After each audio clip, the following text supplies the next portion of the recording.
Welcome to Fun Facts Daily, your source for just the good stuff. Monday through Friday, we're bringing fun facts and news you can use, all carefully curated to uplift and inform. So give yourself a break, relax, and learn something awesome in just a few minutes every day.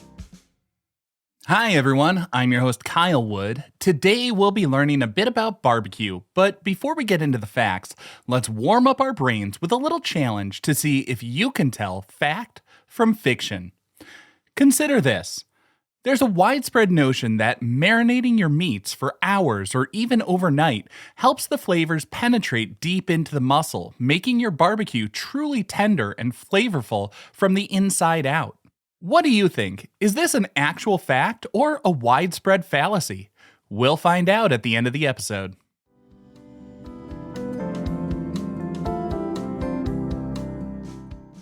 Now for your word of the day. Our word for today is barbecue. This word is fascinating because it refers to both a cooking method and a social event. When we describe barbecue as a social event, we're typically referring to an outdoor gathering centered around cooking and sharing food, either grilled or smoked over a fire. But barbecue as a cooking method gets a bit more specific. When we talk about barbecue and cooking, we're typically referring to cooking meat slowly over low indirect heat, often with smoke. This slow process is what breaks down tough cuts of meat and infuses them with rich, smoky flavors. It's also important to understand the distinction between barbecue and grilling. While often used interchangeably, they're actually quite different.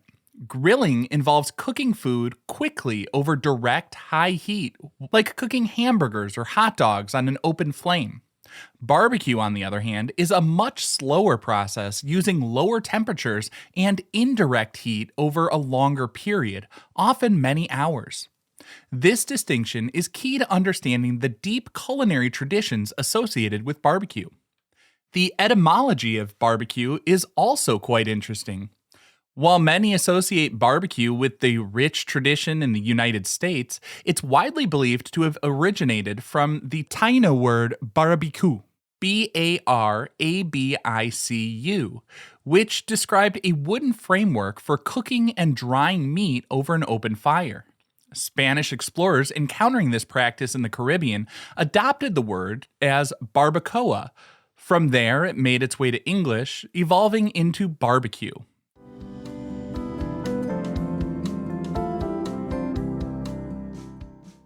Time for your daily high five, our top 5 fun facts about barbecue. Number 1. The earliest evidence of cooking with fire, essentially the precursor to barbecue, dates back almost 2 million years. While not exactly a backyard grill, the discovery of charred animal bones and evidence of controlled fire use suggests that our ancient ancestors were already harnessing heat to prepare food. This practice would have made meat more digestible and safer to eat, playing a crucial role in human evolution and development. While American barbecue is famous for its slow-smoked meats and regional sauces, other countries have equally fascinating and delicious forms of barbecue. The desire to cook and share food over fire seems to be a universal human experience. In South Africa, they have braai, spelled B-R-A-A-I, a social gathering centered around grilling meat over an open fire, often with special spices and marinades. Korea has gojigui, G-O-G-I-G-U-I, where diners grill thinly sliced meats at their tables, wrapping them in lettuce leaves with various condiments. Each culture brings its own flair to the art of barbecue, from the spicy flavors of jerk chicken in Jamaica to the delicate yakitori skewers in Japan. This primal connection to fire and food continues to this day in the form of barbecue, evolving from simple open fires to sophisticated smokers and grills. Cooking and sharing a good meal have been integral to building community and culture around the world for millennia. Number 2. The longest barbecue marathon ever recorded lasted an incredible 80 hours. This astonishing feat was achieved by a team in Germany in 2017, demonstrating an incredible dedication to their art. They continuously cooked a variety of meats and other foods, showcasing not only their endurance, but also the versatility of barbecue. Imagine the volume of food and the amount of charcoal and wood needed for such an epic cookout. Number 3. Kansas City, Missouri is often considered the barbecue capital of the world, boasting over 100 barbecue restaurants. This claim to fame is backed by a rich history and distinctive style of barbecue characterized by its slow smoked meats and thick, sweet, and tangy tomato based sauces. The city's barbecue heritage dates back to the early 20th century, with many legendary establishments still thriving today, drawing in visitors from all over the globe. But for Kansas City, it's not just about the number of barbecue joints. There are diverse styles and fiercely loyal fans. From burnt ends to ribs, the city offers a vast array of mouth-watering options, making it a must-visit destination for any true barbecue aficionado. Number 4. Before modern refrigeration, barbecue played a vital role in preserving meat, especially in the American South. The slow smoking process was a highly effective method to cure and preserve large quantities of meat, particularly after hog or cattle slaughter. The smoke contains compounds that inhibit bacterial growth, and the long, low temperature cooking would essentially dry the meat to some extent, making it less hospitable for spoilage. While rudimentary forms of refrigeration like ice boxes existed earlier, reliable and widespread mechanical refrigeration for homes and businesses only became common in the early to mid 20th century, specifically around the 1920s and 30s. Before refrigeration became widely available, fresh cuts of meat, especially in warmer environments, would spoil quickly.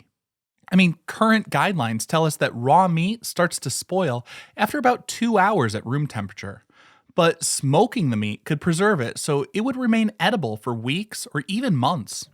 Barbecue was born out of necessity and ingenuity, but it grew into an art form and a beloved culinary tradition with recipes and techniques passed down by family and friends across generations.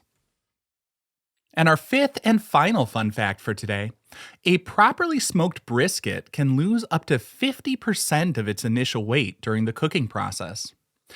This significant weight loss, often referred to as the stall by pitmasters, is primarily due to the rendering of fat and the evaporation of moisture. While it might seem like a lot, this process is essential for achieving the incredibly tender, juicy, and flavorful results that make smoked brisket a barbecue masterpiece. The transformation of a tough cut of meat into a succulent delicacy through slow cooking is one of the true marvels of barbecue. It's a testament to patience and technique, demonstrating how heat and time can break down connective tissues and render fat, creating an unparalleled texture and depth of flavor.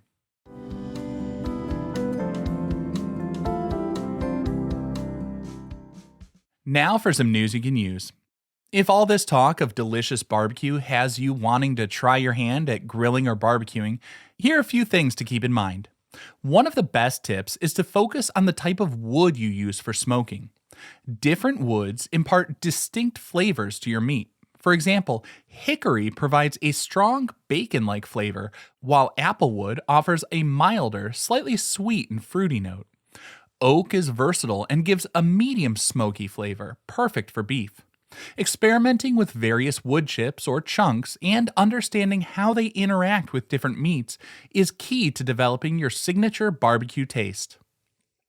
Another crucial aspect of great barbecue is maintaining a consistent low temperature for a long period.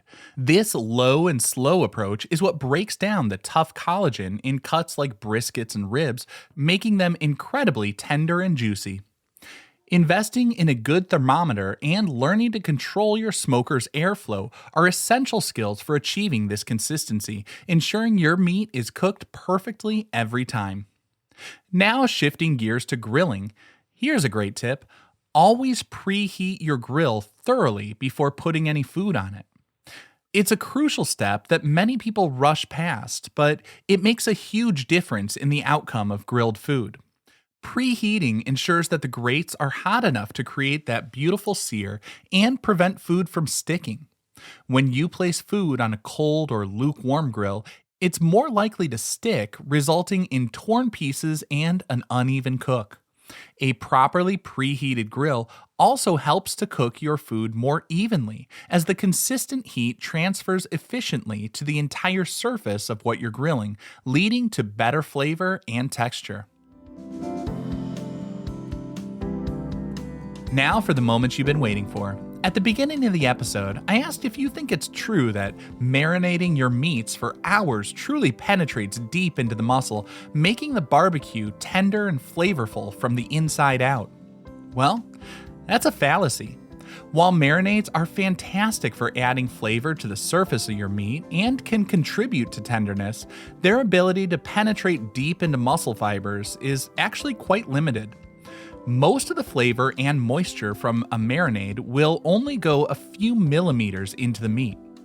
The real magic of tender barbecue, especially with tough cuts of meat like brisket and ribs, comes from the slow and low cooking process itself.